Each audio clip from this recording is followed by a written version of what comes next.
Prenez place, prenez place.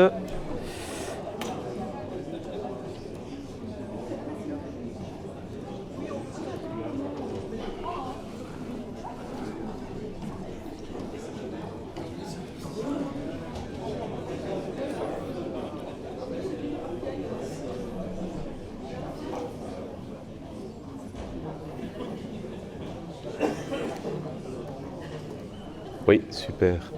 Merci Anne pour fermer les portes. Bien, nous allons poursuivre nos travaux pour une deuxième partie. Donc il nous reste 4 points passés en revue au niveau de l'avis. Ils sont peut-être un peu plus petits en termes de contenu, mais tout aussi importants en valeur. Le prochain point donc, sera présenté par la Commission royale des monuments, sites et fouilles de Wallonie par M. André Hauser, que tout le monde connaît, docteur en sciences, professeur honoraire à l'ULiège, président de l'Association francophone de géographie physique et membre, donc, comme je l'ai dit, de la Commission, chambre régionale, section site depuis de nombreuses années. Donc, Monsieur Hauser, on va vous entendre sur la participation des différents acteurs visés par l'usage des petites voiries. Voilà. Merci.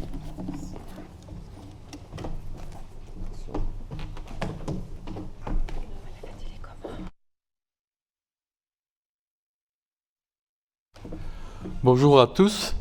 C'est un plaisir pour moi d'être devant vous aujourd'hui. Je suis un peu extérieur par rapport à toutes les équipes qui se sont présentées ici. Je fais partie de la commission. Et avant d'entamer vraiment le sujet, je voudrais dire 2-3 mots de la Commission royale des monuments et sites, parce que souvent, on sait qu'elle existe, parfois elle est créée, mais souvent elle est oubliée.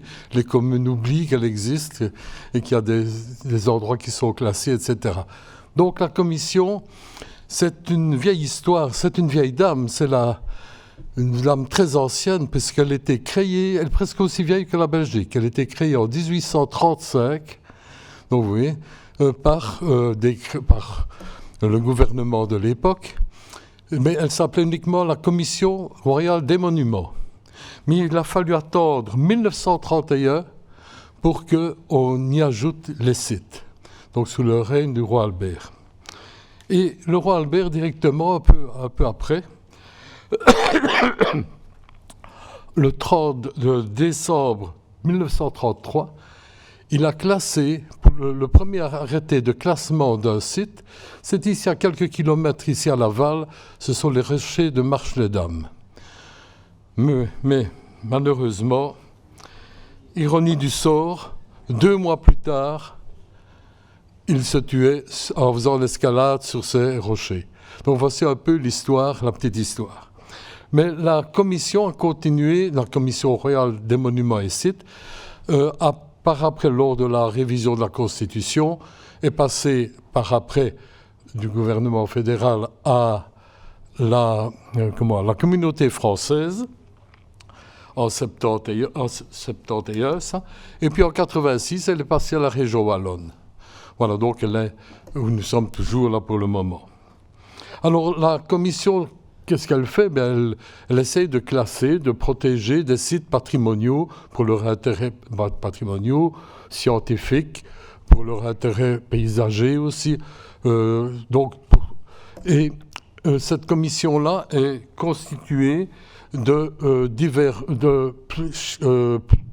plusieurs chambres provinciales.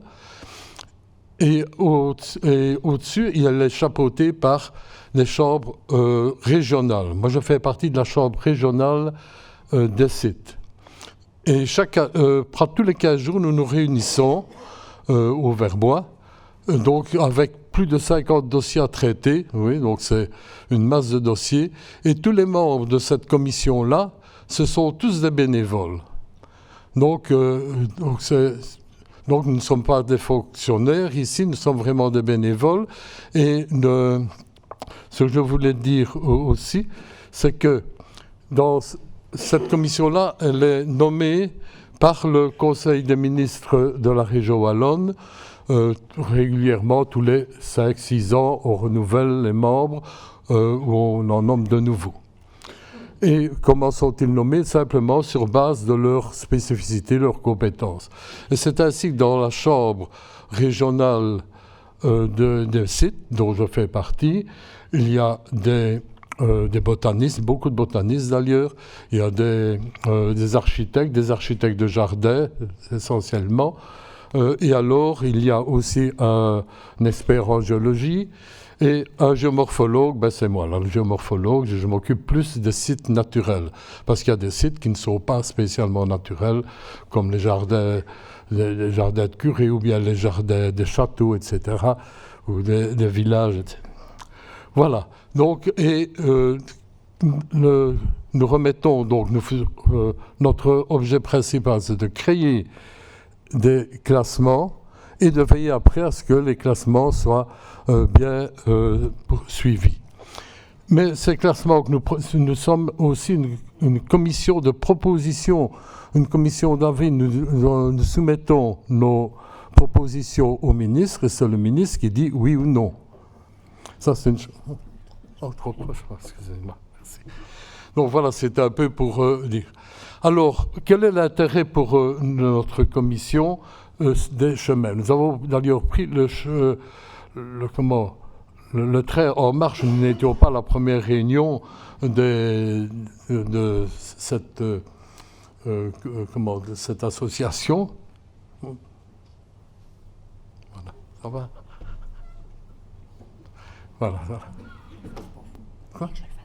Oh, ça va. Oh, mais qu'est-ce qui se passe là? Vous êtes trop proche du micro.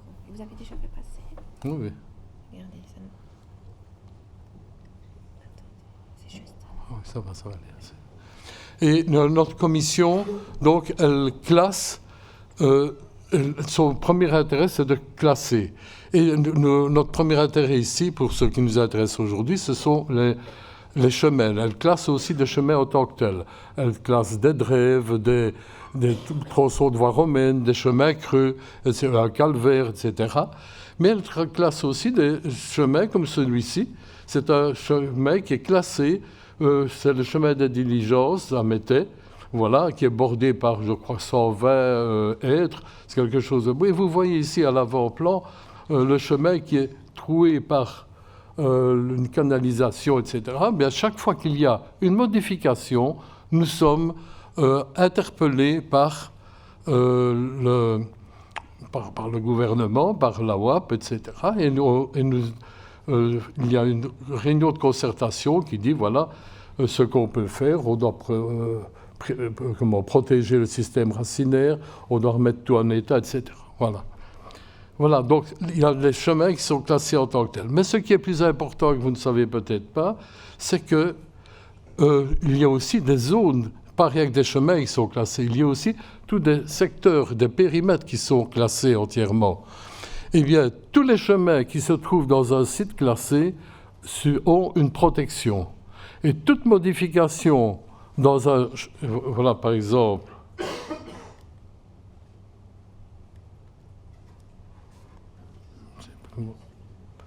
On ne voit pas ici. Ah, c'est là. Voilà. Et voilà, par exemple, une zone, par exemple, le bois du Prince à Charleroi. Et dans le bois du Prince, il y a un chemin qui est classé aussi, il fait partie du classement. Donc, chaque fois qu'il y aura une modification à faire dans un chemin, dans l'intérieur du périmètre classé, automatiquement, il devra avoir ce dossier devra passer par la commission qui va... Et il y aura à ce moment-là une procédure d'analyse. Je vais vous donner un petit exemple. Je vais retourner en arrière.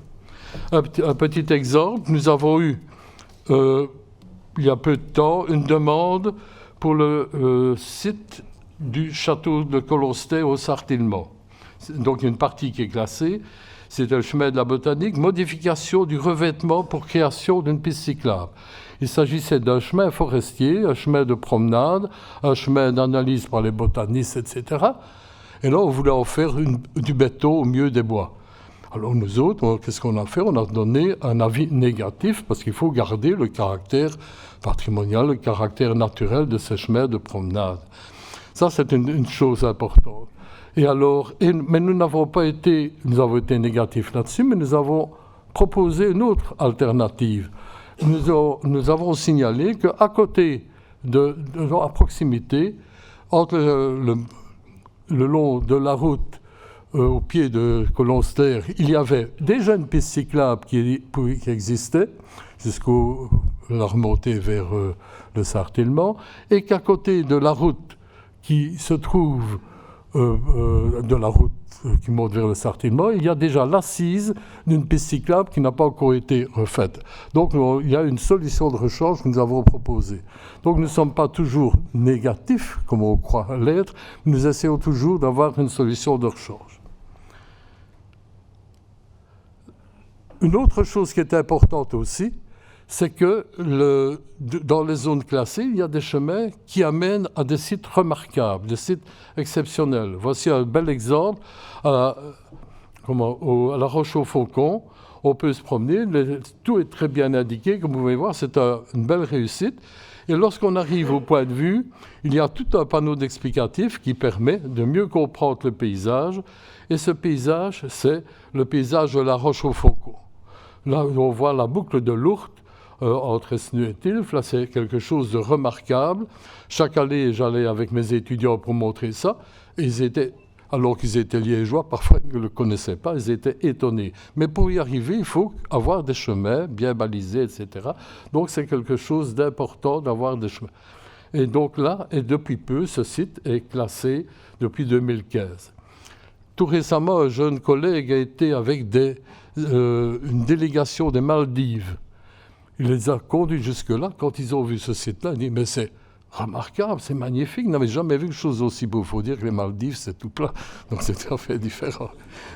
Mais en tout cas, tous mes collègues étrangers, quand ils viennent, je vais chaque fois leur montrer ça.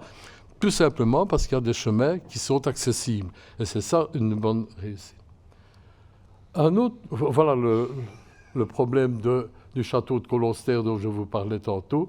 Voilà, on voulait bétonner des chemins semblables, ce qui est un peu une aberration. Mais tous les chemins qui se trouvent dans les sites classés bénéficient d'une protection, chaque fois que nous avons donc un problème, nous avons une réunion, des réunions de patrimoine, dans lesquelles font partie des délégués de la WAP, de l'Agence wallonne du patrimoine, de la commune, les propriétaires, des associations aussi, l'ADNF et la commission des sites.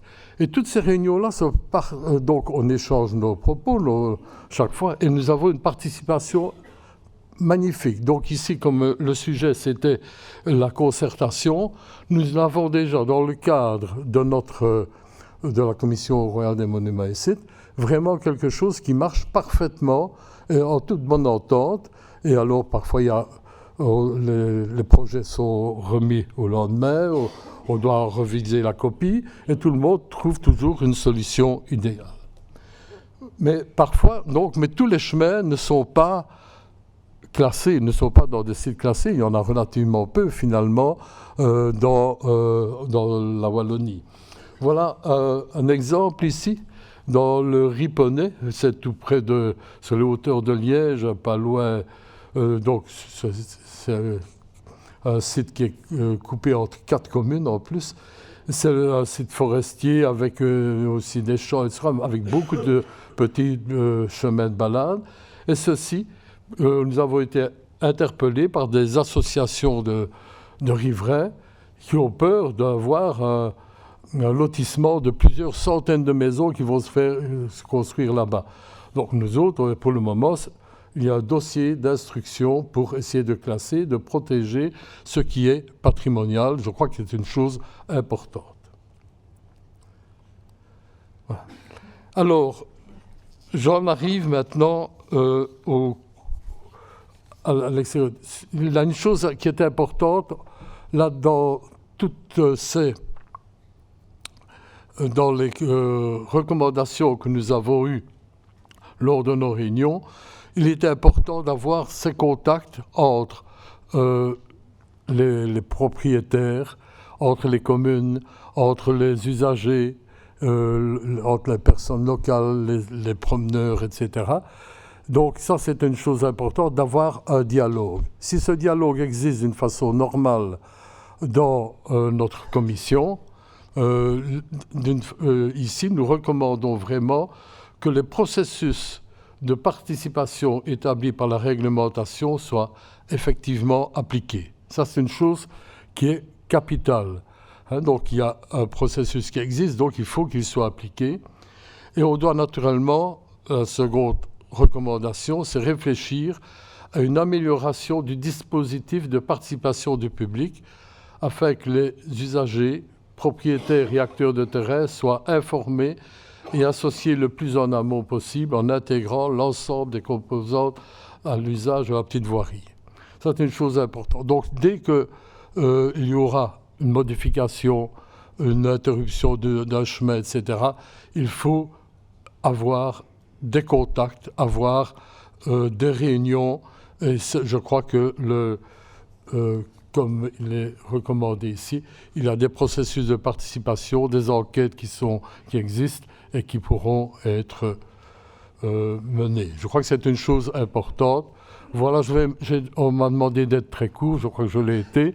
Et voilà, mais n'oubliez pas que la commission existe. Et comme nous sommes en Wallonie, je vais un peu dire un petit mot wallon. On est dit sur Sauvoy. Sauvoy, c'est sur les chemins, ça. Voilà. Merci beaucoup.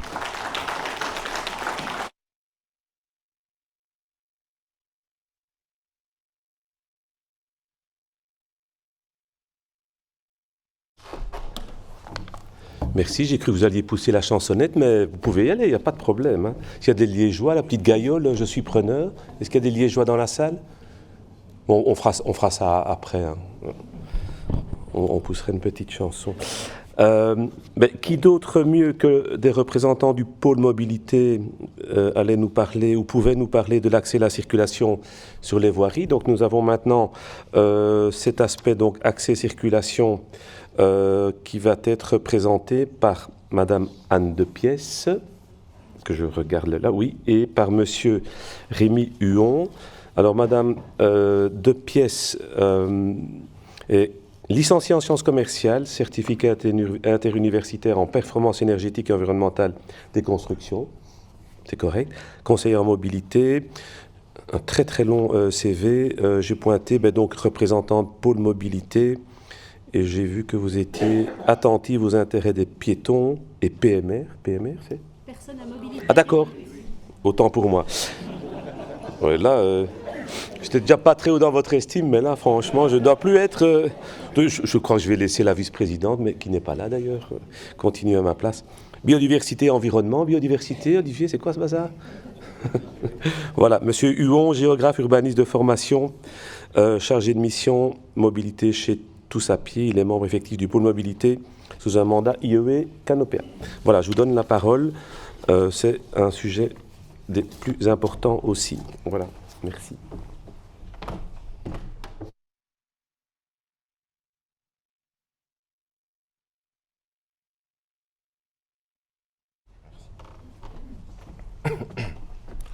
Bien, bonjour à toutes et tous. Merci de nous accueillir ici au Moulin de Bé pour vous présenter un sujet qui nous paraît vraiment essentiel, celui de l'accès et de la circulation sur les petites voiries communales, un usage vraiment essentiel de la petite voirie. Alors rapidement, le plan de notre intervention, donc une rapide introduction, et puis on passera très vite à la problématique entre incompréhension sur le terrain, manque d'interprétation uniforme des réglementations et difficultés de contrôle. Et enfin, on passera aux principales recommandations du GT, formation, sensibilisation et uniformisation. Alors, pour introduire le sujet, il est vrai que la petite voirie possède de nombreuses fonctions, dont celle de mobilité. Elle accueille les usagers depuis toujours, je dirais, depuis presque la nuit des temps. Il est vrai aussi qu'on peut découvrir cette petite voirie dès le plus jeune âge. Elle est transmise de génération en génération. Et c'est aussi un support de mobilité, il ne faut pas l'oublier, pour différents usagers, comme les agriculteurs par exemple, qui sont particulièrement importants, qui circulent énormément sur les chemins et les sentiers, surtout sur les chemins, pour accéder à leurs parcelles. Alors, autre fonction, celle de loisirs. On trouve là donc d'autres types d'usagers qui fréquentent, qui circulent sur les chemins et les sentiers, les vététistes, les cyclistes, les randonneurs, les joggeurs, les marcheurs. On a également les cavaliers et les attelages, et donc potentiellement, vous l'aurez compris, des problèmes de cohabitation et des conflits qui peuvent apparaître sur les petites voiries. Autre fonction, celle d'environnement, et oui, c'est une fonction essentielle aussi, hein. Les chemins et les sentiers sont un support idéal pour la biodiversité.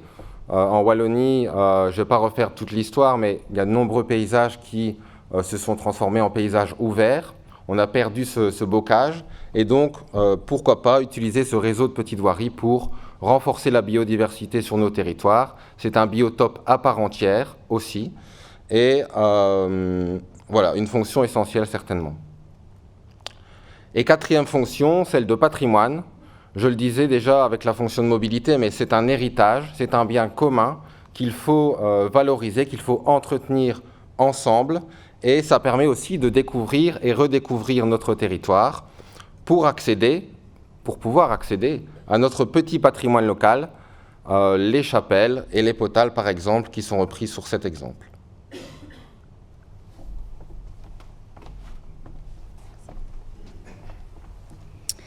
Bonjour. La problématique, elle est la suivante. On a d'une part un atlas vicinal et ses annexes, mais qui n'est pas à jour. Et d'autre part, la loi est complexe et elle mène à des interprétations erronées des règles. Ceci engendre des incompréhensions sur le terrain et un manque d'interprétation uniforme des réglementations. Sur le terrain, l'usager peut se retrouver face à ce genre de situation, où ici on voit un panneau C3 fait maison, sur un chemin qui est bordé d'une ligne électrique, on voit là un poteau électrique, et donc ça peut générer de l'incompréhension. Dans cette situation, l'usager peut douter. Ces deux chemins sont-ils des chemins publics? Est-ce que l'un d'entre eux est un chemin d'exploitation, ou les deux, ou aucun? Dans quelle mesure est-ce qu'il est informé où il peut passer? L'usager local, lui, il connaît généralement le terrain et il sait lequel de ces deux chemins est public et lequel est un chemin d'exploitation. Mais pour l'usager occasionnel, lui, il n'est pas informé.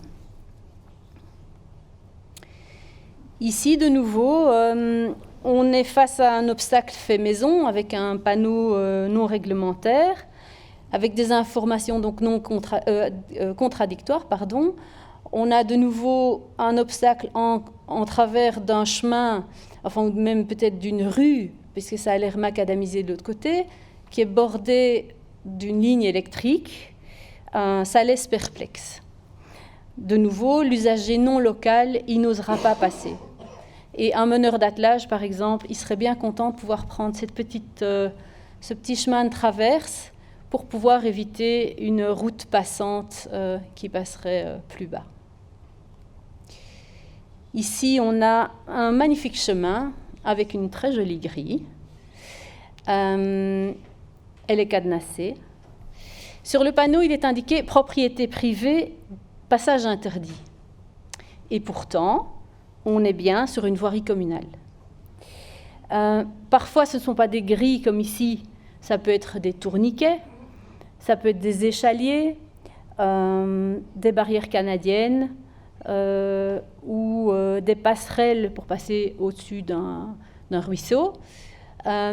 Ces obstacles empêchent certaines catégories d'usagers d'utiliser le cheminement, d'utiliser la voirie communale, notamment les personnes à mobilité réduite, notamment les poussettes avec des petits trous, notamment les cavaliers et les meneurs d'attelage, les personnes âgées qui sont instables sur leurs pieds mais qui n'osent pas franchir ce genre d'obstacles mais qui par ailleurs peuvent marcher sur un revêtement ordinaire, etc.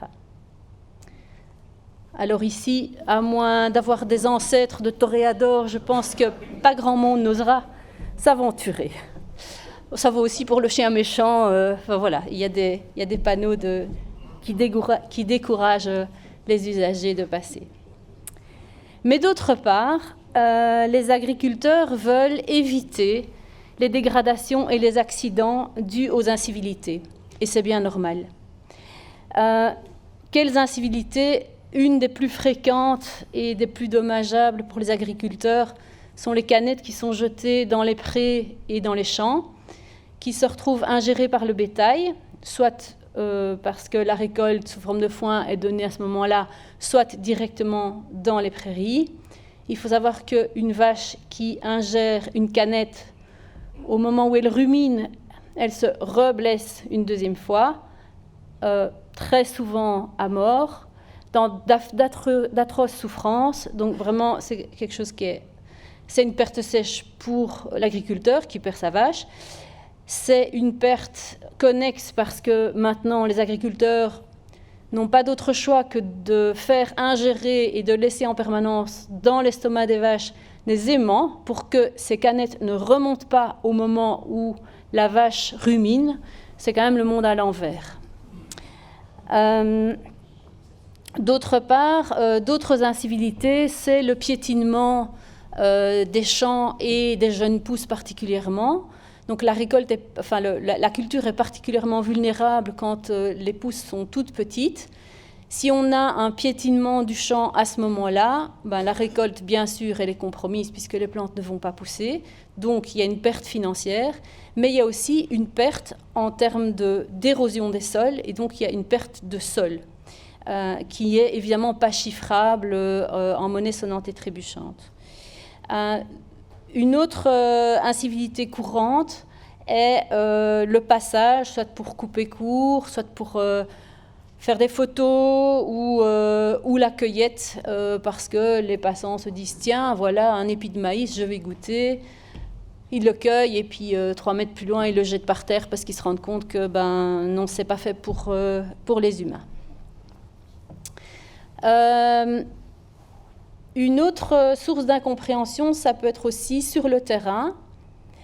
On a ici un magnifique chemin bordé de haies uniformes avec de part et d'autre des bornes et une sonnette là sur la droite.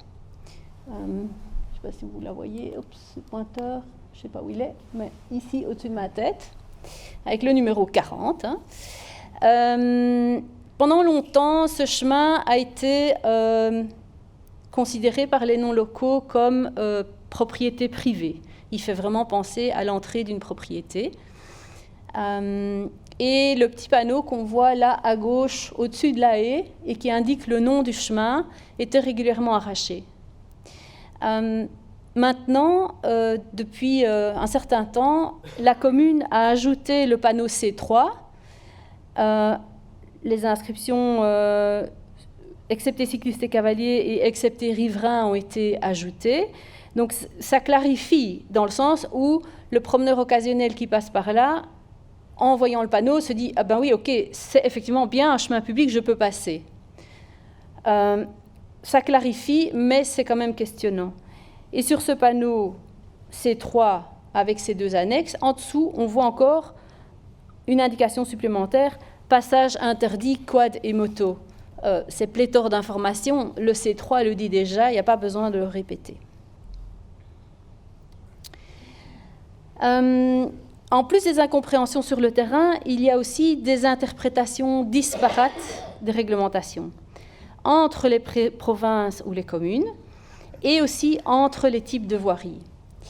Par exemple, un arbre tombé sur une voirie carrossable sera généralement ôté après quelques heures. Si c'est sur une petite voirie, il faut parfois des mois avant que la voirie ne soit dégagée. Or, depuis 2014, les voiries communales sont bien les voiries carrossables et la petite voirie. La réglementation, elle est la même des 2 côtés. Il n'y a pas de différence au niveau de la réglementation. Alors, il existe des infractions qui sont sanctionnées, enfin plutôt, il existe des sanctions pour les infractions, excusez-moi, qui sont mentionnées dans le décret. Par exemple, l'endommagement de la voirie par exemple la modification ou la suppression de la voirie sans autorisation ou le dépôt des poubelles sur la voirie, mais ces sanctions sont très peu appliquées. Et enfin, les incertitudes juridiques sur le terrain engendrent des difficultés de contrôle par les agents qualifiés. Merci. Alors, donc, au niveau des principales recommandations du GT, il y en a 3, je dirais. La première, c'est de former et d'informer au mieux les usagers concernés. On l'a vu en introduction, il y a plein d'usagers divers et variés qui utilisent, qui empruntent les sentiers et les chemins au quotidien. Les former, les informer par exemple sur les règles du code de la route, les règles en matière de priorité qui s'appliquent aussi sur une partie des petites voiries, les règles aussi en matière de modes de déplacement qui sont autorisés sur la petite voirie. Voilà, tous les modes de déplacement ne sont pas autorisés. Et les former, les informer surtout sur les concepts relatifs au décret de la voirie communale de 2014. Un décret qui, je peux vous dire d'expérience du grand public, est assez peu connu, surtout au point de vue de ses notions. Il y a des notions très complexes qui existent, qui sont assez peu connues, comme par exemple la prescription acquisitive trentenaire, que je ne vais pas expliquer maintenant, sinon ça va prendre peut-être 20 minutes de plus, et la servitude publique de passage. Sensibiliser à la diversité des fonctions, on l'a vu également en introduction, il n'y a pas uniquement la fonction de mobilité, il y a la fonction de patrimoine, de loisirs et d'environnement, et ça aussi, il faut le faire comprendre au grand public. Et enfin, défi de taille, parce qu'en Wallonie, la signalétique n'est pas du tout uniforme sur le terrain. On a par exemple des balises toponymiques qui existent, donc ça c'est vraiment important de nommer les chemins et les sentiers. Ça permet aussi de dire aux gens, de montrer aux gens le caractère public d'une voirie. On a de la signalétique de type point nœud qu'on retrouve aussi à la fois sur les voiries Corossa mais aussi sur les petites voiries parfois, plutôt à vocation la touristique. Toujours à vocation touristique, en bas à droite, on a la signalétique du CGT, donc du Commissariat Général au Tourisme, qui est très normée. On a également la signalétique qui est mise en place par Tous à Pied dans ces réseaux de cheminement piéton. On a également de la signalétique relative à la propriété, donc publique ou privée. Parfois, c'est pas facile. À gauche, on a un panneau qui est assez parlant quand même, propriété et voirie privée, parce que parfois, on est bien sur propriété privée, on voit plein de panneaux propriété privée sur la petite voirie, mais ce n'est pas pour ça qu'on ne peut pas y passer. Donc la propriété peut être privée, mais il peut exister une servitude de passage. C'est là où il faut faire vraiment bien la nuance. Des accès soumis à autorisation parfois. Donc quelle autorisation? Donc selon le code forestier, parce que là, c'était la présence d'une zone d'intérêt écologique, ou la tolérance du passage, donc le passage toléré. Donc ça parle, on sait qu'on peut y passer. Pourquoi tolérer? Parce que depuis 2014 est apparue la notion de voirie conventionnelle qui permet quelque part d'établir un contrat entre la commune et un propriétaire privé sur une voirie privée pour tolérer le passage du public. C'est encore autre chose qu'une servitude. Donc proposer un panneau, on le propose ici, très simplifié, mais proposer un panneau notamment pour ces servitudes, donc voirie communale et propriété privée, ça pourrait clarifier les choses. On sait qu'on est sur une propriété privée, mais qu'on peut passer sur l'assiette de la voirie en question. Et enfin, d'autres exemples, par exemple bien distinguer un chemin communal qui longe par exemple un chemin privé, et informer, sensibiliser les usagers au respect de certaines règles sur les petites voiries, notamment en matière de cohabitation. Voilà, je vous remercie de votre attention.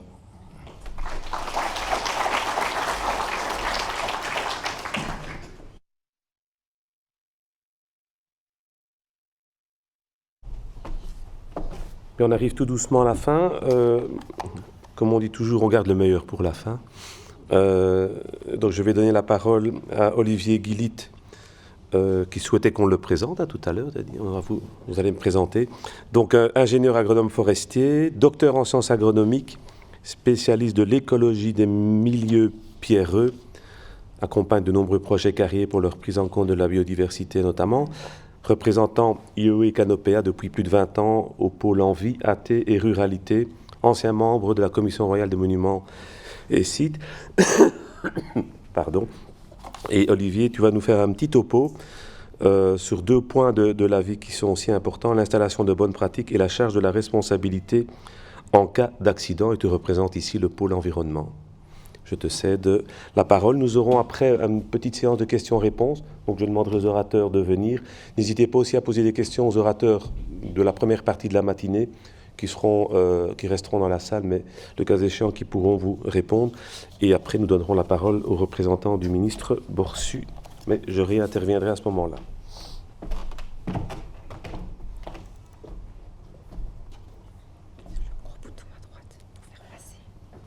Ici.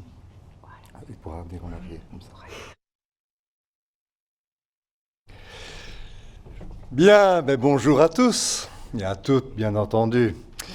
Bien, je suis là aujourd'hui pour le pôle environnement, mais j'avais plusieurs casquettes, comme on l'a présenté lors de ce GT. Et donc, effectivement, j'ai la chance d'être à la jonction de nombreuses problématiques. Alors, les dernières problématiques sont les dernières qui ont été envisagées. Et on avait beaucoup discuté des problématiques qui viennent toutes d'être exposées maintenant parce qu'elles sont essentielles. Il faut d'abord savoir où on marche, où on peut marcher, avant de savoir et d'installer des bonnes pratiques. Et donc, on n'a pas, malheureusement, eu le temps de développer de manière importante cet aspect. Et donc, je profiterai un tout petit peu de cet exposé pour peut-être mettre quelques pistes qui n'ont pas été vraiment débattues, mais néanmoins, via la vision que nous avons de cette problématique dans le pôle environnement. Voilà, et comme j'ai envie d'être aujourd'hui avec le fusil, avec la fleur au bout, je vais commencer par quelque chose qui n'a peut-être pas encore été dit ici dans la salle. Dans 20 jours, mes petits enfants japonais reviennent ici pour fêter Noël. Je les attends impatiemment. J'ai confiné avec eux pendant 2 ans, avant qu'ils ne partent au Japon. J'ai confiné beaucoup sur des petites voiries. Et beaucoup d'amour s'est créé entre nous, sur ces lieux, un apprentissage aussi de la nature. Et cet amour qu'on peut avoir sur ces petites voiries, il persiste dans le temps et à travers les continents. Et à propos d'amour aussi, ça me rappelle une anecdote que j'ai eue avec le ministre à part il y a une 20aine d'années sur un plateau de la RTBF, où on interrogeait sur la problématique des voiries forestières. Et je lui disais, monsieur le ministre, avec toutes ces réglementations qui empêchent le public de sortir des voiries, où pourront-on faire encore en Wallonie l'amour dans la nature? Et il est resté bouche bée, ce qui était absolument rare pour le ministre à part. Voilà, je rentre plus dans le vif du sujet, qui est l'installation de bonnes pratiques, avec notre point de départ, et qui a été largement déjà entamé par l'exposé précédent, qui sont effectivement des comportements irrespectueux, qui conduisent à tout ce qu'on vient de voir précédemment, donc j'ai quasiment rien à redévelopper ici, et ça reconduit à des recommandations spécifiques, dont une partie a déjà aussi été dévoilée dans l'exposé précédent, mais qui sont effectivement un programme de sensibilisation et d'information pour tous les acteurs de la petite voirie. Il faut le répéter incessamment, c'est important. Et d'abord ça, avant effectivement qu'il y ait quand même des sanctions. Les sanctions, ça doit être vraiment l'acte ultime quand les comportements sont inappropriés et répétés, et qu'avant, il n'y ait pas eu, évidemment, des explications. Et donc, je vais me permettre, justement, de ne pas revenir sur ces aspects d'incivilité qui ont déjà été démontrés ici, notamment les canettes, bien que je pourrais encore citer, d'une manière environnementale, aussi un impact qu'on ne cite peut-être pas assez. En tout cas, moi qui suis un gestionnaire d'abord d'accotement de voirie publique, c'est aussi la dangerosité d'utilisation des débroussailleuses avec ces canettes, qui peuvent renvoyer ces canettes très loin et qui devient un instrument tranchant et blessant. On ne parle pas non plus assez souvent de ce risque de ce risque-là. Et donc, je vous propose d'avoir un focus un peu plus environnemental sur cette pratique. Et je vous ai écrit ceci, je ne sais pas, on n'en a pas parlé, mais j'imagine que tous les PowerPoints seront disponibles à un moment donné. Donc, je ne vais pas les lire, je vais les faire... je vais vous exposer ces sujets devant une diapositive et une seule diapositive, mais je vous donne quand même le titre de base, c'est-à-dire que les bonnes pratiques en matière d'environnement et celles que le pôle environnement, notamment, peut examiner à travers toutes les procédures qui lui sont présentées, c'est-à-dire lors des propositions de modification de plan de secteur, notamment pour le secteur carrier, les schémas d'orientation locale, locaux, les schémas de développement communaux, et surtout lors des études d'incidence, où effectivement, comme on l'a dit tout à l'heure, on touche souvent à des voiries, où on crée des voiries dans les lotissements, par exemple, et où on peut prendre en considération les aspects conceptuels de conservation, de suppression de ces voiries. Il y a aussi les bonnes pratiques au niveau des gestionnaires qui sont intéressantes à développer et les installations des bonnes pratiques chez les utilisateurs. Alors, grosso modo, je vais à peu près tout vous expliquer sur base de cette diapositive que je n'aurais pas pu prendre il y a un an, elle est toute fraîche, et qui est le long d'un Ravel. Alors un Ravel, c'est une voirie publique qui n'est pas concernée par le décret voirie communale, puisqu'il s'agit d'une voirie régionale. Mais en pratique, tous ces ravels sont quand même gérés par les communes. C'est quand même une réalité. Et il s'agit ici d'un ravel qui est sur Jean-Blou et qui est en contact direct avec une réserve naturelle dont je suis le conservateur depuis près d'une quarantaine d'années. Et quand je mets 30 ans de combat à Jean-Blou, c'est justement ce Ravel, qui n'était pas encore Ravel, quand j'ai commencé le combat, il était pour nous un élément important comme corridor écologique permettant d'étendre la nature qui était préservée dans la zone centrale qui était la réserve naturelle. Et donc on a acquis en location, Natagora, cette voie ferrée désaffectée pour y créer un corridor. Et là, quand il a été décidé d'y faire un Ravel, a commencé un très long combat pour effectivement tenir compte, en termes de bonnes pratiques, de l'environnement sur ce type de lieu. Donc l'exemple est ici sur le Ravel, mais on pourrait le prendre partout ailleurs. Alors le premier élément super important, et on l'a déjà dit, c'est de conserver le maximum de végétation utile au corridor écologique, et y compris peut-être 100% sur la voirie. Et Tom en a parlé tout à l'heure, il y a le principe de la réservière, c'est-à-dire que s'il y a des chemins qui ne sont plus utilisés ou ils n'ont plus d'intérêt d'utilisation pour la mobilité aujourd'hui, on peut ne pas les désaffecter et les utiliser, par exemple, pour en faire un corridor écologique. Or, il se fait ici que cette voie ferrée ancienne est accompagnée d'un chemin public, qui est une voirie communale ici, qui lui est parallèle, mais qui n'a plus d'utilité dès le moment où le Ravel est aménagé.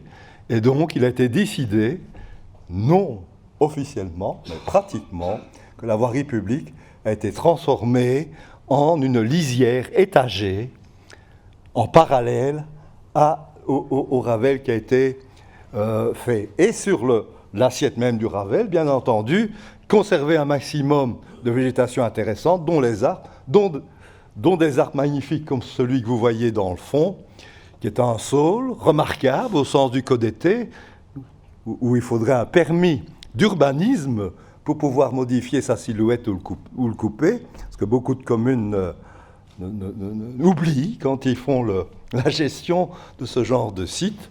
Et pourquoi ce saule est toujours là?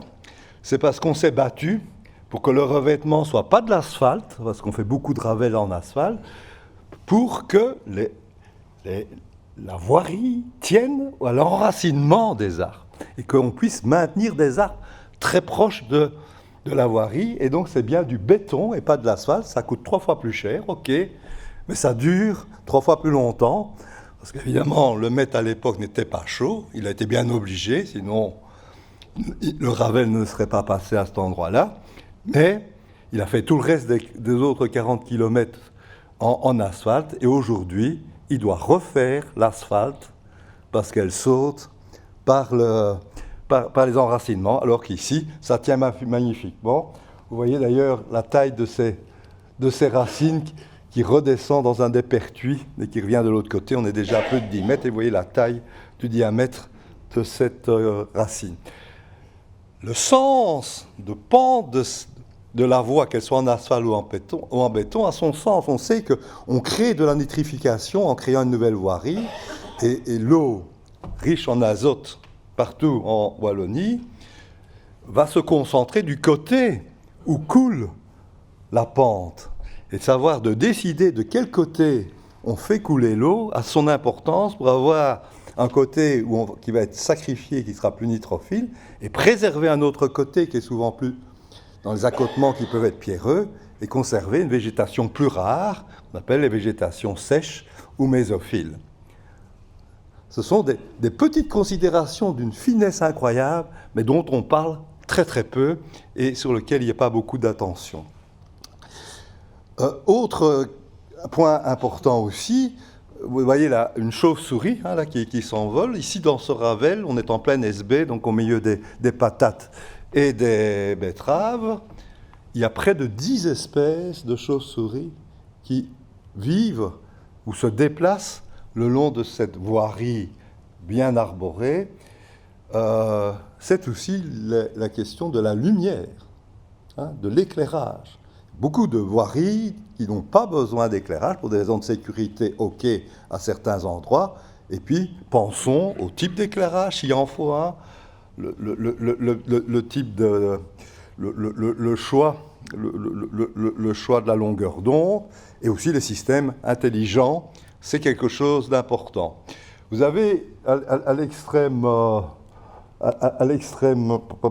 gauche de votre vision une autre problématique importante le long des chemins, ce sont les espèces invasives. Exactement à l'endroit où se trouve la diapositive, il y avait cette plante qui est une spirée ornementale, Douglasii, qui est une espèce exotique invasive. Eh bien, c'est aussi le souci, quand on aménage, de les enlever, et puis après, bien sûr, de les gérer. Il y a une plante invasive qui commence à se développer énormément partout, très favorisée par le réchauffement climatique qui s'appelle le panais brûlant, une plante caucasienne qui, comme son nom l'indique, qui provoque des brûlures comme les grandes berces. Et donc, c'est vraiment super important, ne fût-ce que pour des questions de sécurité, qu'on les élimine. Un autre point important aussi lorsqu'on fait des voiries, c'est la gestion de l'eau. On crée de l'imperméabilisation supplémentaire. Il s'agit qu'on peut couper des axes de ruissellement, vous savez l'importance de toutes ces problématiques. Ici, dans la diapositive ici, ce que vous voyez, donc c'est un pertuis historique qui était sous l'ancienne voie ferrée, qui était fait en 1870, qui était complètement bouché jusque toute sa hauteur, donc la brique était complètement cachée, et donc tout ceci a été raclé, ce qui permet de remettre en route les pertuis et donc la reprise des fossés derrière qui recoupent eux-mêmes un axe de ruissellement et d'y créer un bassin de retenue d'eau.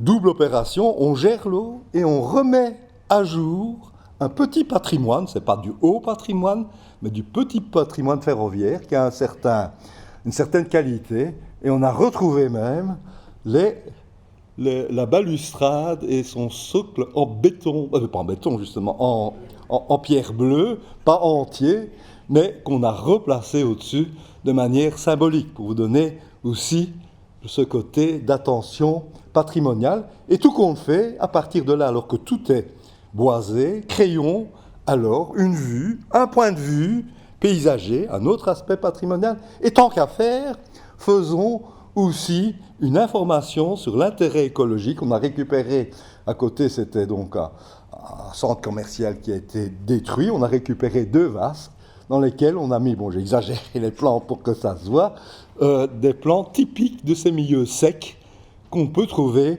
au bord du Ravel, qui sont des plantes rares, comme le sédum réfléchi jaune, ou plus rare et qui est même protégé, la petite centaurée, érythrée, à côté, et qui est une formation de l'importance des enjeux écologiques. On a mis des grosses pierres qui servent, et ce que je vous dis, c'est vrai, donc toutes ces bêtes existent là, du lézard, de l'escargot de Bourgogne, les batraciens tritons qui ont du coup un crapaud-duc à leur disposition. Voilà, autre chose importante à retenir, ce sont tous ces éléments d'attention qui sont importants à concevoir et puis à prendre en compte pour la gestion de ne pas couper les arbres et ou élaguer pendant les périodes de reproduction. Pour la petite histoire, Natagora est devenue locataire du lieu il y a 30 ans parce que la SNCB avait entamé au mois de mai de tout couper. On a fait arrêter les travaux, on a demandé pourquoi vous coupez les arbres. Mais parce qu'on a des dégâts de lapins incroyables, on ne trouve pas les terriers, on va tout raser, et comme ça après on fera pan-pan sur les lapins, et on n'aura plus à payer les frais de dégâts de lapins. On a dit à la SNCB, nous reprenons les frais, et vous arrêtez les travaux, et vous verrez qu'on va pouvoir arrêter les choses. On s'était rendu compte que l'agriculteur faisait tout le temps, depuis 30 ans, la même culture, c'est-à-dire de l'orche, qui est celle la plus appétante pour les lapins, et qui prenait sa ponction annuelle de dégâts de lapin. Évidemment, agronome, on lui explique que ce n'est pas évidemment une bonne pratique agricole, qu'elle visait visiblement d'aller tirer, et il n'y a plus de dégâts de lapin, et on a pu avoir cette belle haie qui a été conservée. Voilà, et donc ce sont ces actes-là qui ont vraiment toute leur importance. Et il faut bien sûr toujours suivre la lutte des espèces invasives, ça c'est aussi quelque chose qui doit être continu et important. Un autre acte qui est très très rarement appliqué de manière correcte, c'est toutes les dérogations à la loi sur la conservation de la nature. Et de nouveau, je montre ce vieux saule en arrière-plan qui accueille le cérambicide que vous avez tout au-dessus, un magnifique insecte qui est le capricorne des saules, qui est un insecte totalement protégé qui se nourrit des bois légèrement en putréfaction. Vient évidemment très rapidement un piquet-pêche qui peut faire son nid. Quand le piquet-pêche quitte, ce sont des chauves-souris qui peuvent héberger. Toutes ces espèces sont strictement protégées par la loi sur la conservation de la nature. Le triton qui est en dessous aussi, le prione tanneur, qui va se nourrir du bois mort, qui lui va tomber au pied du saule, est aussi strictement protégé. Donc tout ça est là, sur cet arbre ou juste à côté, et donc vous avez 5 espèces strictement protégées qui nécessitent une demande de dérogation. Je n'ai jamais vu la moindre commune qui demandait cette dérogation lorsqu'elle abattait un saule. Jamais. Jamais. Donc vous voyez qu'il y a là encore aussi un travail impressionnant d'information à faire à tous les niveaux. Je reviens un peu en arrière maintenant parce que sur la photo, il n'y avait pas de personnes, des utilisateurs. Je pense aussi, voilà, l'installation des bonnes pratiques.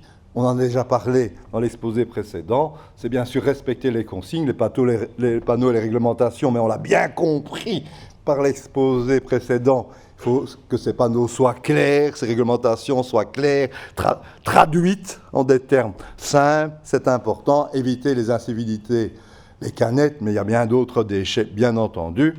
Et surtout, voilà, ça c'est quelque chose qui n'est pas facile, c'est de pratiquer la courtoisie avec les autres utilisateurs. Pas évident, hein, quand on voit chacun, on a l'impression étant à son droit et doit défendre son droit. Il faut vraiment travailler cette courtoisie. Et alors une problématique qui est extrêmement importante en matière environnementale, mais également en termes de sécurité, c'est la maîtrise des canidés. Les lois exigent, la plupart en tout cas, du côté forestier 100%, la tenue en laisse. Beaucoup de règlements généraux de police aussi. Je ne pense pas que c'est la bonne solution, la tenue en laisse. Pour moi, ce qui est important, c'est la responsabilité et de pouvoir bien élever son chien. Moi, je me promène avec mon chien sans laisse, mais il est toujours à mon pied, il répond à mes ordres, il va faire son caca bien à côté de la voirie, jamais, jamais au milieu de la voirie, jamais, il ne peut pas courir après les animaux, sauf deux, les faisans, qui sont des bouffeurs de batraciens, qui ne sont pas des espèces protégées, et les bernaches, qui sont des chieurs qui démolissent nos pelouses sèches et qui apportent parfois plus de nitrate que ce qui est autorisé dans certains champs pour les agriculteurs. Voilà. Mais ce qui est important, c'est la quiétude aussi que ces chiens n'aboient pas, ne fassent pas peur aux usagers. Et bien sûr, il y a la gestion de ces crottes qui est épouvantable et qui nitrifie non seulement les milieux, mais qui sont incommodants pour les promeneurs, et être intentionné pour la faune et la flore. Mais pour ça, pour être intentionné, il faut l'apprendre, bien entendu. Hein. Tant qu'on n'éveille pas à ça, on ne peut pas l'être. Et il y a un petit article quand même qui permet d'aider l'installation des bonnes pratiques et qui est relatif donc à notre fameux décret. C'est dans l'article 58, avec plein de belles dispositions qui rappellent ce que je viens de vous dire. Le problème, c'est qu'il n'est pas. Les arrêtés d'application ne sont pas là. Et donc, finalement, plein de bonnes intentions qui peuvent traduire en partie ce que je viens de dire, mais qui ne sont pas là. Et évidemment, les communes peuvent adopter des règlements complémentaires à la matière. Mais à nouveau, ces règlements sont pris, c'est encore une couche supplémentaire, et quand ces règlements sont pris, ils ne prennent pas en compte toutes les autres législations qui existent déjà et qui sont nombreuses, et qu'on vous a déjà d'ailleurs cité, je n'y reviendrai donc pas. Je finis par quelque chose d'assez rapide, parce qu'il n'y a pas grand-chose à dire et sur lequel on n'a pas fait beaucoup de développement dans notre groupe, mais qui est pourtant extrêmement important. C'est la charge de la responsabilité en cas d'accident. Hein, les accidents sur les sentiers et chemins, ça arrive. Évidemment, parfois, c'est par le mauvais usage de son véhicule. Évidemment, quelqu'un qui se casse la figure à vélo parce qu'il ne sait pas pédaler, ce n'est pas la faute du sentier ou du chemin. Bon, mais évidemment, ça entraîne toutes sortes de nuisances dont on a déjà parlé. Donc, j'arrive tout de suite à la recommandation, qui est évidemment d'avoir une forme d'assurance de responsabilité civile pour toute voirie ouverte à la circulation du public, y compris les voiries et servitudes communales. Alors, il y a déjà quelque chose qui existe et qui est assez méconnu et dont on ne sait pas trop, d'ailleurs, quel est le retour de l'utilité, donc si cette assurance a été régulièrement sollicitée, comment ça s'est passé. Donc au niveau du DNF, il y a une assurance de responsabilité civile qui couvre effectivement ce type d'accident sur toute voirie forestière non clôturée. Ça veut dire non seulement les voiries publiques, mais celles qui ne sont pas clôturées dans l'espace privé, puisque comme je reviens un peu ce que Raoul a dit, tant qu'on n'a pas un signal qui nous dit clairement qu'on est dans une voirie privée, donc le public peut s'y engager de toute bonne foi, il peut lui arriver un accident, eh bien, cette assurance prévoit cette situation, ce qui est quand même quelque chose qui est assez méconnu, mais dont il serait intéressant de voir si elle a déjà été utilisée dans ce genre de circonstances, comment ça s'est passé. Puis il y a bien sûr des expériences dans les pays limitrophes qu'il serait intéressant également d'étudier pour avancer également dans cette problématique importante. Et je vous remercie.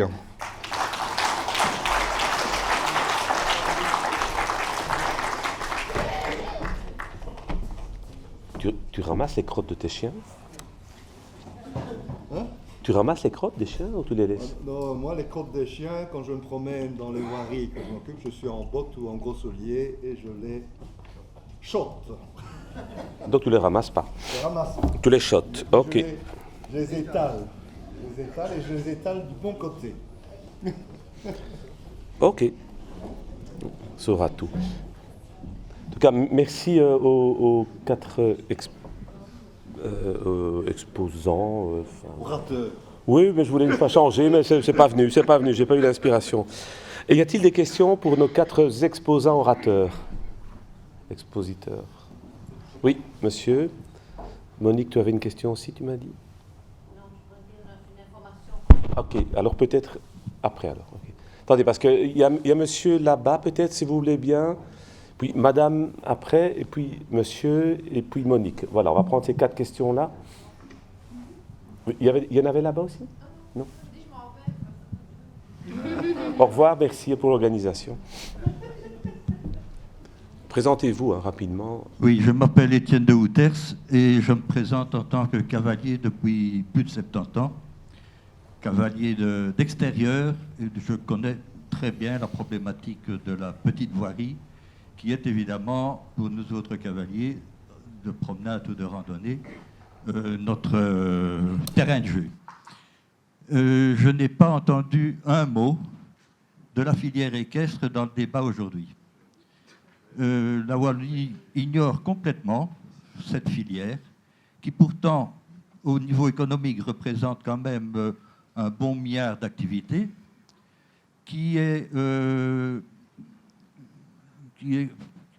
composée d'au minimum 150 000 chevaux, ce qui rend la Wallonie la région d'Europe, ou en tout cas d'Europe occidentale, qui représente le plus grand rapport chevaux et habitants. Et voilà. Je connais bien, évidemment, la petite voirie parce que je l'ai pratiquée, je l'ai dit, pendant 70 ans. Je connais l'évolution qui s'est produite dans la gestion de cette petite voirie, qui démarrait de zéro gestion à l'époque, juste après la guerre, parce qu'il y avait eu l'évacuation, non, plutôt l'exode rural, qui a privé nos régions rurales de beaucoup d'utilisateurs. Après la guerre, il a fallu adapter la voirie au cheval vapeur qui a remplacé le cheval crottin, c'est-à-dire on a commencé par des aménagements macadamisés, bétonnés, et en fait l'administration a gardé ce que j'appelle la bétonite aiguë dans l'aménagement des chemins actuellement. Ce qui nous ne nous arrange pas. Le bien-être animal demande des voiries vertes, entre guillemets, puisque ce béton est incompatible avec la pratique enfin, tout au moins pour le bien-être des membres des animaux, des chevaux. Je constate maintenant que l'on supprime tout ce qui existait comme passage à gué, très important pour le tourisme équestre également. Un cheval doit boire 50 litres sur sa journée.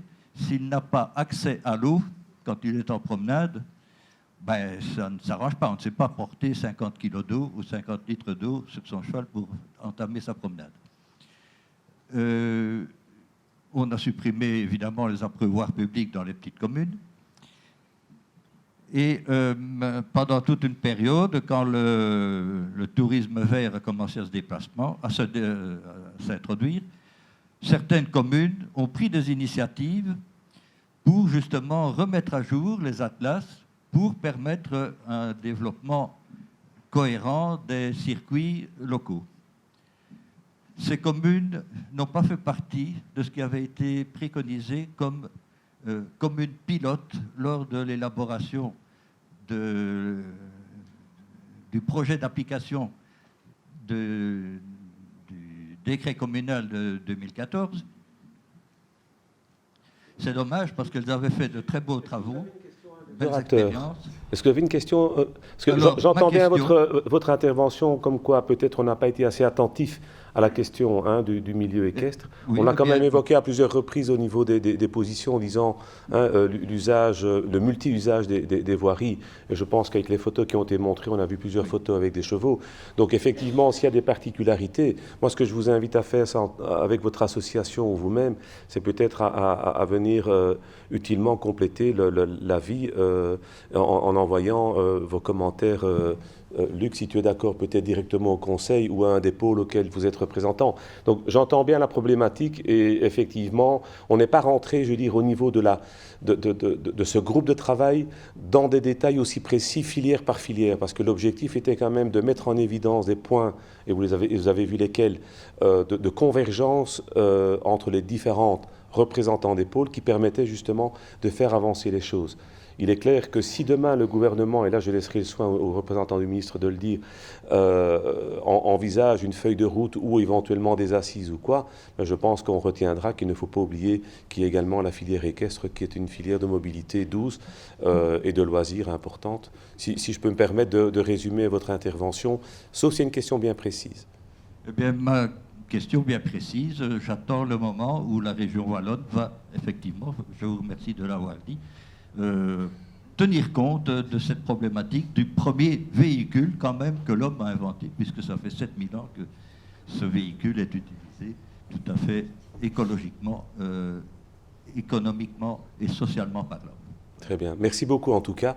Madame, si le micro peut arriver jusque chez vous.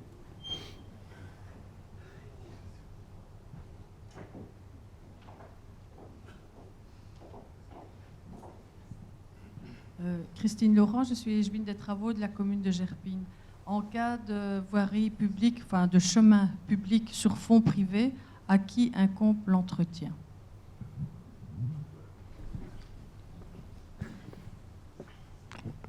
Oui, ça marche, merci.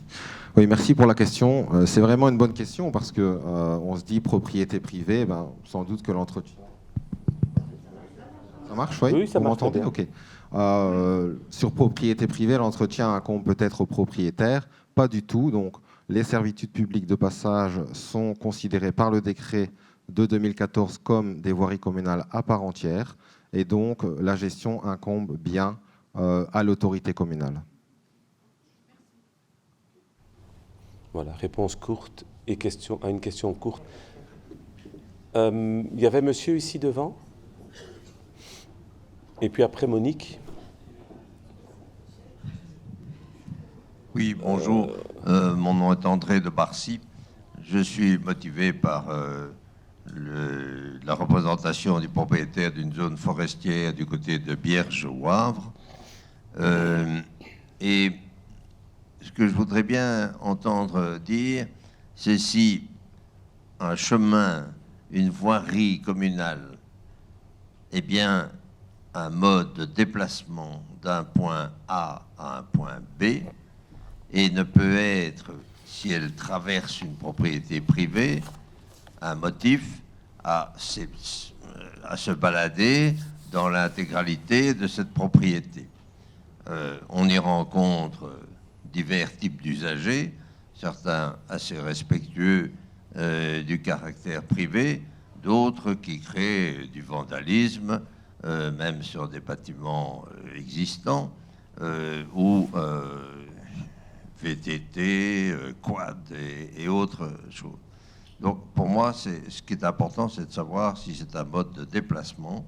Et alors, si une voirie existe à 200 mètres, mettons, de ce sentier, et qu'elle est même une voirie en terre, mais qui est carrossable, qu'est-ce qui justifie le voisinage de deux types de voiries qui vont toutes deux de A à B?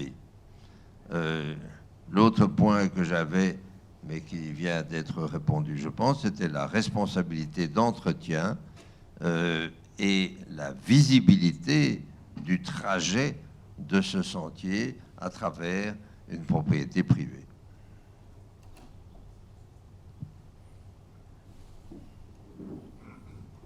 Je peux répondre rapidement.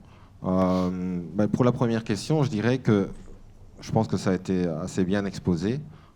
Si une voirie communale traverse une propriété privée, rien n'empêche les usagers qui sont autorisés par le code de la route d'emprunter cette voirie. S'il y a des dégâts, des dégradations, il y a des sanctions et des infractions qui sont prévues dans le décret, on l'a bien présenté aussi. Donc je pense que les choses sont assez claires. Maintenant, il est vrai que sur le terrain, toutes ces choses ne sont pas assez mises en œuvre. Ça, je suis assez d'accord pour le dire également.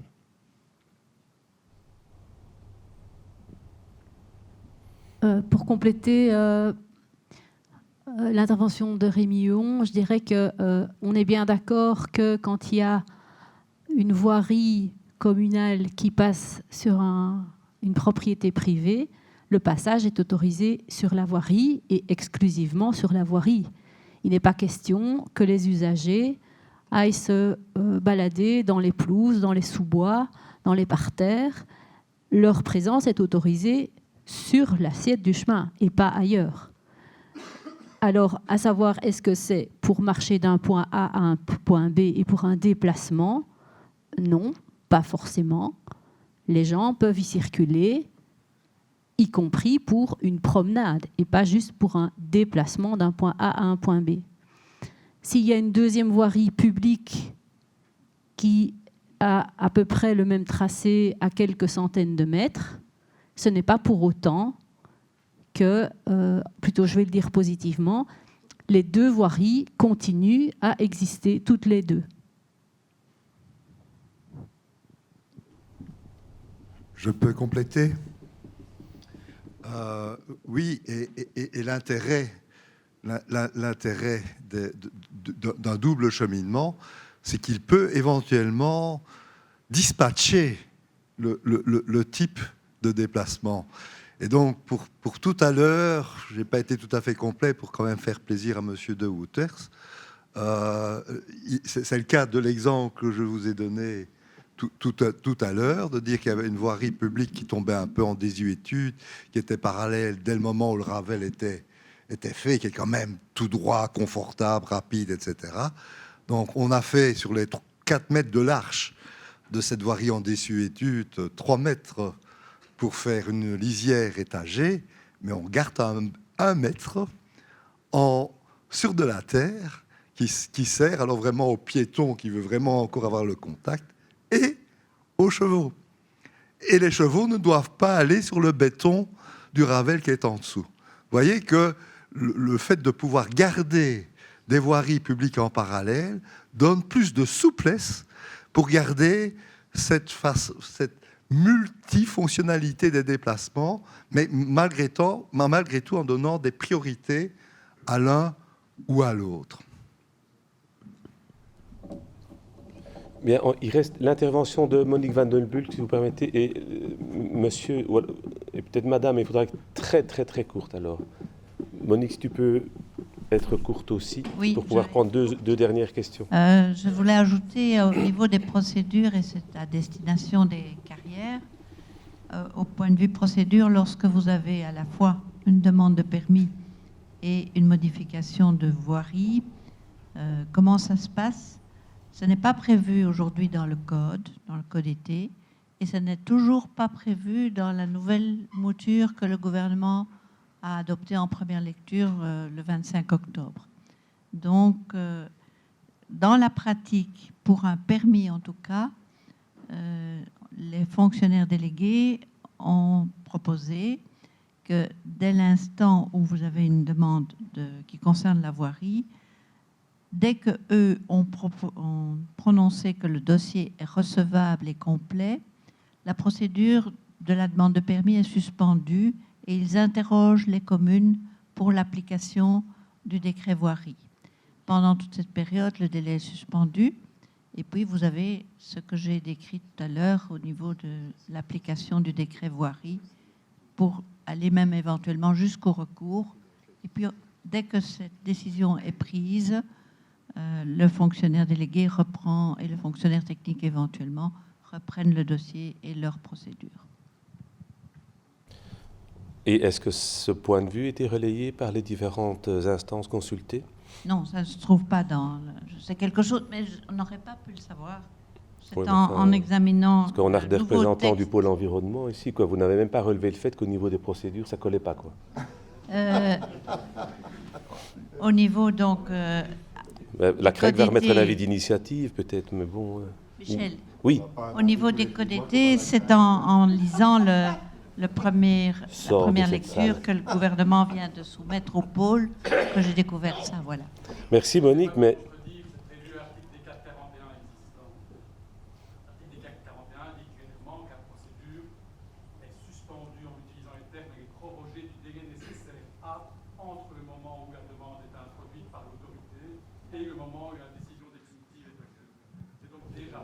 C'est prévu pour un permis, mais ce n'est pas prévu dans les modifications de plan de secteur. Ah ben oui. Voilà, je remercie Olivier d'avoir dit que la CREC était une commission de fainéants, si j'ai bien compris. Non, parce qu'elle fait beaucoup d'avis d'initiative. Ouais, c'est ça, c'est ça. Bon, ben voilà, tu as réussi en une parole avec au moins 48 personnes, mais c'est du grand Olivier. Allez, rapidement, 2 petites questions, et puis on donnera la parole aux représentants du ministre et du gouvernement, puisque je pense qu'il a la double casquette. Bonjour à tous. Monsieur de Scuter évoquait tantôt la disparition. Vous rappelez vos... Denis Malotto, administration communale d'Ivoire. Oui. Monsieur de Scuter évoquait la disparition de fonds d'archives, etc., etc. À Namur, il se fait que la province possède énormément d'informations par rapport à cela, qu'elle mettait à disposition des communes gratuitement. Depuis le début de l'année, elle propose maintenant une convention de collaboration qui, dans le cas de dossiers un peu complexes, sans trop de définition, pour mieux servir les communes, propose de les faire payer. Est-ce légal? Et deuxièmement, quand l'Atlas va être mis en place au niveau des comités locaux qu'on évoquait tout à l'heure, est-ce que la province, de nouveau, va faire payer ou va-t-elle procéder à une rétention d'informations? Voilà. Je ne sais pas si c'est le cas dans d'autres pays. Qui peut... Tom, vas-y, on va te donner un micro, parce que, sauf si vous voulez réagir aussi, monsieur Huon, vous voulez réagir? Moi, très rapidement, hein, dans le décret de 2014, il est prévu, certains articles, je ne sais plus le numéro exactement, que le gouvernement déterminera les modalités d'accès à l'Atlas de la voirie communale, chose qui n'a pas encore été faite à ma connaissance. Mais... Je confirme par rapport au décret qu'effectivement ça n'a pas encore été fait. Pour ce qui concerne la convention proposée par la province, d'autres communes nous ont sollicité pour une analyse, donc je vous invite peut-être à nous poser la question directement. Mais sur le fond et dans mon souvenir, mais tout ce qui relève des obligations légales de la province, elle n'a pas le droit évidemment de les faire payer. Et donc dans mon souvenir, on était vraiment sur une recherche documentaire approfondie qui nécessitait effectivement des recherches complémentaires et plus complexes que le simple accès à l'information. Et que dans ce cadre-là, c'était un service pour compte de la commune et quasi à la place de la commune par rapport à des informations dont elle devait être en sa possession. Donc, à confirmer au regard de la convention en question, mais je ne pense pas qu'il y a une volonté de rétention d'informations de la part de la province, mais simplement une volonté de réguler la manière dont on fait appel à elle. Mais il y a bien d'autres choses dans mon souvenir à dire sur cette convention, et donc n'hésitez pas à faire appel à nos services. C'est un point qui n'avait pas été abordé. Donc c'est les services publics de Wallonie entre eux qui se facturent. Enfin, c'est fou quand même ça. Enfin bon, je suis un peu surpris, mais voilà, grand et belle Wallonie. Donc on a une question, et puis, bon, c'est parce que tu es président, hein. Mais madame d'abord. Bonjour, je suis Isabelle Lanfalussy du patrimoine stéphanois, une association à Cours-Saint-Étienne qui a notamment dans ses activités un inventaire des sentiers qui a été fait déjà il y a plusieurs dizaines d'années, et nous suivons ces sentiers en créant une carte de promenade et toutes sortes d'activités. Ma question est... Donc, dans notre région, s'est développée énormément la circulation des VTT suite à l'année très humide en 2021 et au fait que nous avons beaucoup de chemins creux, beaucoup de pentes. C'est un terrain de jeu apprécié, mais ces chemins ont été très fort endommagés. Ma question est de savoir si une réglementation communale peut être mise en place pour attribuer les usages, enfin les usages de la voirie, et donc notamment pour définir si des VTT peuvent circuler, avec l'objectif évidemment de protéger ces chemins creux qui sont à la fois du patrimoine, mais qui sont aussi vulnérables. Voilà, par les arbres qui sont bordés, enfin qui bordent ces chemins et dont les racines affleurent dans les chemins creux. Et une réglementation communale peut s'ajouter à ce qui existe. Mais est-ce que quelqu'un ici, ou de nouveau Tom, ou M. Huon, ou Olivier, ou M. José? Partie de la réponse. Oui, donc en l'état actuel des choses, donc en l'absence d'exécution de l'article 58 dans mon souvenir, donc qui prévoit un règlement régional et des règlements supplétifs communaux, c'est le règlement de police qui peut donc réguler la question, et la signalisation routière avec les règlements complémentaires de circulation routière spécifiques qui sont nécessaires s'il y a une segmentation qui est prévue par le code de la route. Donc c'est tout à fait possible en l'état, effectivement. Donc voilà, c'est d'initiative communale. Merci. Frédéric, on m'annonce que le représentant du ministre doit partir à midi moins, 1h moins 20. Donc quelques mots, pas plus. Vas-y, mais présente-toi pour que tout le monde... Frédéric Petit, président de la section forêt filière bois du pôle ruralité et également président d'NTF, syndicat des propriétaires. J'ai une toute petite question technique dont la réponse va être peut-être très simple. Je voulais savoir, en forêt, en tant que forestier et voyant des servitudes de passage publiques sur des parcelles privées, à qui incombe l'entretien et le déblaiement, notamment en cas de chablis de bois, de vieux bois en travers des chemins, sur des parcelles privées qui peuvent être empruntées par le public? Est-ce au pouvoir public à s'en occuper ou est-ce aux propriétaires privés?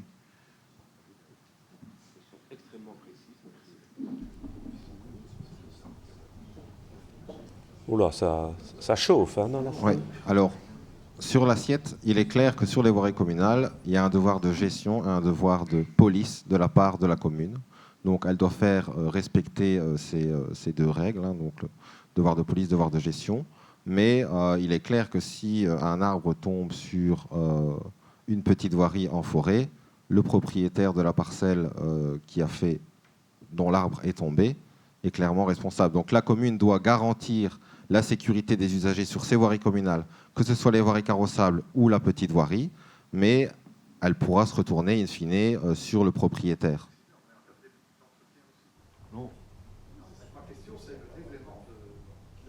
Le déblaiement sur l'assiette, sur une servitude publique de passage, hein, pas sur des chemins privés, bien sûr. Hein. En forêt privée, mais ça peu importe. Donc ça, c'est le code forestier qui dit qu'on peut circuler sur les chemins et les sentiers, donc sur les voiries communales en zone forestière au plan de secteur. Peu importe qu'on soit dans n'importe quelle zone du plan de secteur, je dirais, l'entretien incombe toujours à la commune. Ça, je pense que le décret est assez clair sur ça. L'entretien, mais peut-être pas la charge financière qui est liée. Donc la commune peut se retourner vers le propriétaire. C'est ce que je disais. Donc la commune pourrait se retourner sur le propriétaire si, par exemple, un arbre d'une propriété privée est tombé sur... mais elle doit quand même assurer la sécurité des usagers et remédier au problème assez rapidement. Bien sûr. OK. Merci pour cette réponse. Je vais céder la parole maintenant, et vous l'attendez tous, le représentant du cabinet du ministre Borsu, Monsieur Quentin Picrot, qui est là à droite. Je pensais que c'était... Oui, vous ressemblez tous. Monsieur Picrot est juriste de formation de l'ULiège, avocat en droit public et administratif au barreau de Liège, juriste en marché public au SPF Finance, juriste à l'Agence wallonne du patrimoine et détaché auprès du ministre wallon du territoire depuis février 2002. Je vous cède la parole. Merci. Et merci d'être là. Tout d'abord, bonjour à tous. Donc ne vous inquiétez pas, je ne serai pas très long, donc je serai le plus bref possible. Je tiens tout d'abord à excuser Monsieur le ministre de ne pas être présent à ce séminaire, mais il était retenu pour d'autres obligations. Mais ne vous en faites pas, il m'a mandaté pour le représenter à ce séminaire.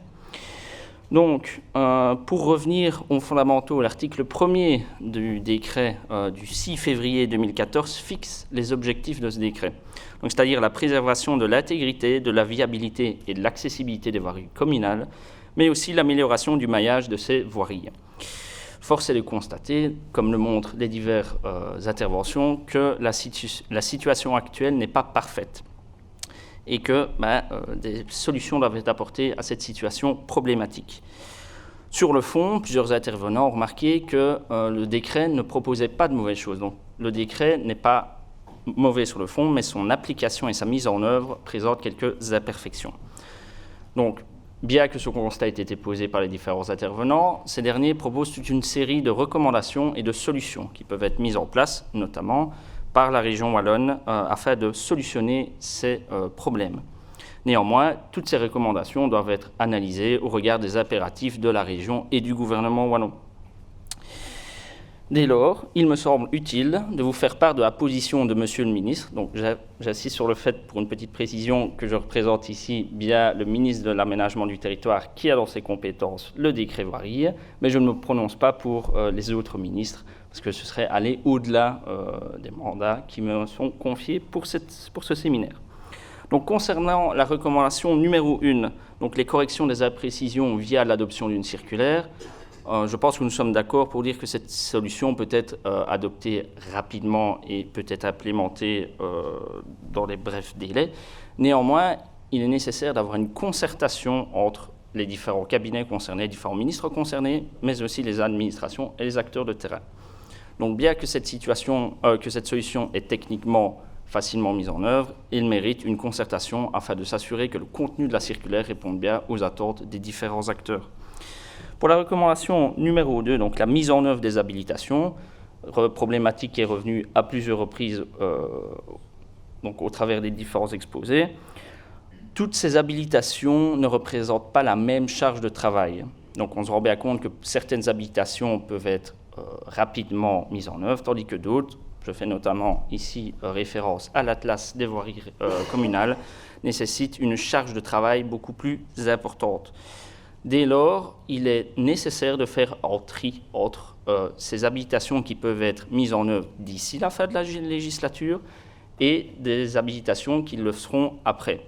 Pour ces dernières, bien sûr que même si elles ne seront pas être mises sur la fin de cette législature, rien n'empêche de lancer des réflexions pour les mandataires suivants.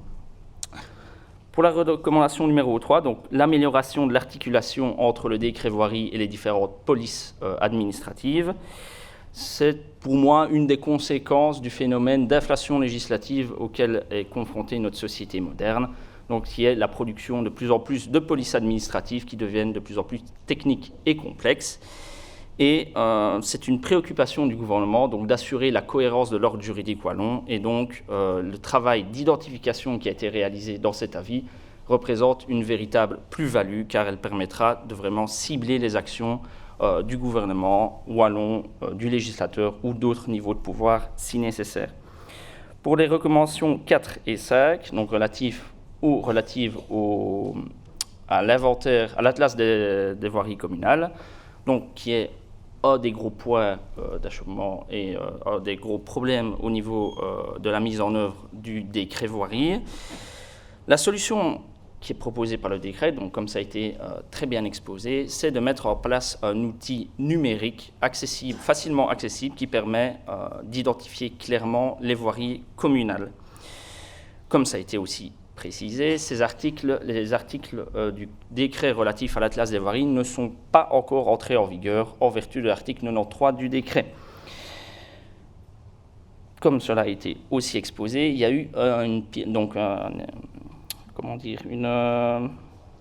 projet pilote, voilà, je ne retombais plus sur le mot, qui avait été lancé sur la législature précédente. Donc nous avons eu quelques débats là-dessus avec les intervenants. Mais des informations qui m'ont été transmises, ce projet pilote s'est soldé par le constat qu'il n'existait pas, en tout cas qu'il n'avait pas été mis au point, une méthodologie assez fiable pour me permettre un inventaire complet, exhaustif de l'ensemble des voiries communales. Outre le fait que les moyens financiers et humains nécessaires à l'élaboration d'un tel atlas sont aussi considérables.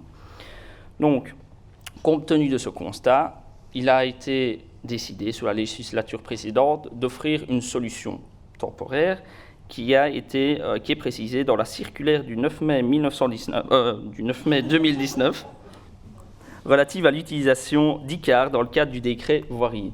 Donc la solution proposée, c'est de permettre aux communes de centraliser l'ensemble des décisions en matière de voirie dans l'application ICAR. Donc l'application ICAR qui est une application informatique utilisée par la majorité des communes en région wallonne et qui permettrait ainsi de créer un embryon d'atlas des voiries dans l'attente d'une mise en œuvre des habilitations avec une méthodologie précise et uniforme à l'ensemble de la région wallonne. Concernant la recommandation numéro 6, c'est l'amélioration de la procédure de création, modification et suppression de voiries communales. Donc là, on avait 2 volets dans l'avis, et c'est ce qui fait référence à une précédente question. Donc, la procédure plan-programme visée à l'article D254 du Code été, mais aussi l'intégration des éléments environnementaux et patrimoniaux dans le cadre de l'adoption de ces décisions, des décisions de modification, suppression, ouverture de voirie. Donc là, j'en reviens à mes réflexes de juriste qui sont de renvoyer au principe de droit administratif d'indépendance et de cumul des polices administratives. Donc, en l'absence d'articulation législative, dans ce cas, les procédures doivent être appliquées de manière distincte et de manière conjointe. Concernant la prise en compte des éléments patrimoniaux et environnementaux dans la prise de décision, donc l'acte juridique de création, suppression, modification de voirie, encore une fois, là, ce sera le principe d'indépendance des polices administratives. En l'absence de dispositions législatives prévoyant la prise en compte de ces éléments, si on motive la suppression, la modification ou l'ouverture d'une voirie sur la base d'éléments relevant d'une autre police administrative, cela pourrait nuire à la régularité de la décision qui est prise par le conseil communal. Concernant la recommandation numéro 7, donc c'est l'importance de l'application et de la participation de tous les acteurs dans les décisions en lien avec les voiries communales. Je tiens à souligner l'avantage et désavantage de la participation du public. Donc l'avantage étant qu'elle permet au public de s'impliquer et de s'approprier les décisions qui vont être faites, mais aussi parfois, et dans de nombreux cas, d'accroître la qualité des décisions qui vont être prises via la connaissance du terrain des différents usagers et des acteurs concernés. Mais le revers de la médaille est une surcharge administrative, que ce soit au niveau communal ou régional, mais aussi un rallongement des procédures. Il faut donc trouver un équilibre entre, d'une part, l'importance de la participation du public, mais aussi le devoir d'efficacité de l'administration et la nécessité de pouvoir répondre aux demandes d'ouverture, de suppression et de modification de voirie dans des délais raisonnables. Donc sur ce point, Monsieur le ministre insiste non pas sur l'implémentation d'autres mesures, mais bien sur le respect des procédures existantes qui permettent de garantir un niveau de participation satisfaisant. Pour la recommandation numéro 8, donc ça qui a trait aux formations des agents chargés de l'application du décret voirie, sur ce point, l'administration régionale dispose en son sein des moyens et de l'expertise pour pouvoir dispenser des formations. Et sur ce point, le ministre voudrait collaborer davantage avec les différents acteurs concernés pour voir quelle pourrait être la forme de ces formations et le contenu de ces formations, afin de pouvoir voir ce qu'on peut faire en interne, donc que ce soit au niveau de l'aménagement du territoire ou d'autres compétences. On a bien vu que le décret voirie est transversal, ce qu'on peut faire au niveau de la région pour participer à cette formation. La recommandation numéro 9, donc, qui concerne la sensibilisation et le système répressif, on doit tous constater une recrudescence des comportements inappropriés, des incivilités, mais il faut aussi constater la difficulté de pouvoir identifier, mais aussi de poursuivre ces infractions, surtout dans des voiries qui ne sont, je ne vais pas dire pas accessibles au public, parce que sinon elles ne seraient pas soumises au décret voirie communale, mais qui sont à l'écart ou qu'il n'y a pas beaucoup de passages dessus. Donc voilà. Je remarque aussi, si j'ai bonne mémoire, que les dispositions mettent à charge la poursuite des infractions et le constat des infractions beaucoup au niveau des pouvoirs communaux et provinciaux. Et donc, il faut voir aussi au niveau régional quelle est notre marge de manœuvre pour pouvoir assister les différents niveaux de pouvoir dans cette nécessaire poursuite des infractions, bien que la sensibilisation, comme nous l'avons dit, est extrêmement importante et doit précéder toute infraction. Enfin, la dernière recommandation, donc la recommandation numéro 10 relative à la mise en place d'une assurance responsabilité civile. Je pense que cette recommandation est un peu symptomatique de la relation ambiguë de notre société moderne avec la culture du risque et l'exposition au risque. Donc, ça a été une notion qui a été théorisée par un sociologue allemand, pour la petite histoire, M. Ulrich Berg, dans la notion de paradigme de la société du risque. Et la question plus spécifique du développement des assurances dans les sociétés post-industrielles, elle a été théorisée par un autre sociologue, mais français, du nom de François Ewald. Pour revenir précisément sur la position du ministre sur cette question, à ce stade, il n'est pas envisagé d'adopter un tel système, mais nous restons bien sûr, le gouvernement dans son ensemble, et plus particulièrement le ministre de l'Aménagement du Territoire, ouvert à toute réflexion sur le sujet. En guise de conclusion, je pense qu'il n'échappe à personne qu'il n'est dans l'intérêt de personne de continuer d'avoir une législation qui n'est pas optimale, ou en tout cas qui pourrait être améliorée.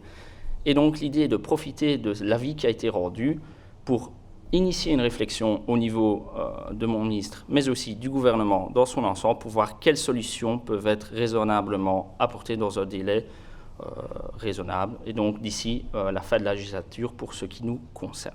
Donc je vous remercie pour votre attention, et je reste à votre disposition si nécessaire.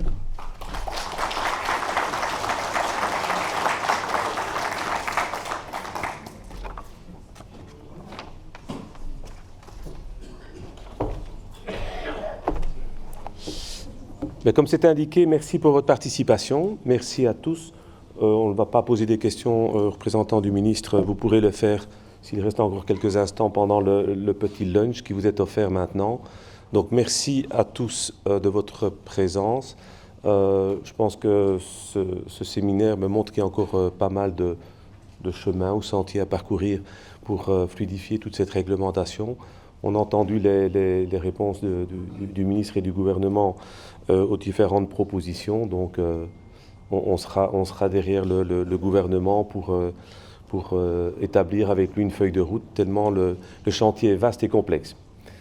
Voilà, donc merci, bon appétit. Je pense que tout se passe dans la salle. Merci à la technique, ça a roulé, super, bravo, merci. Encore merci au CESE et à toute l'équipe.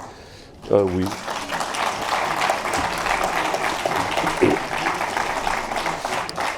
À très bientôt.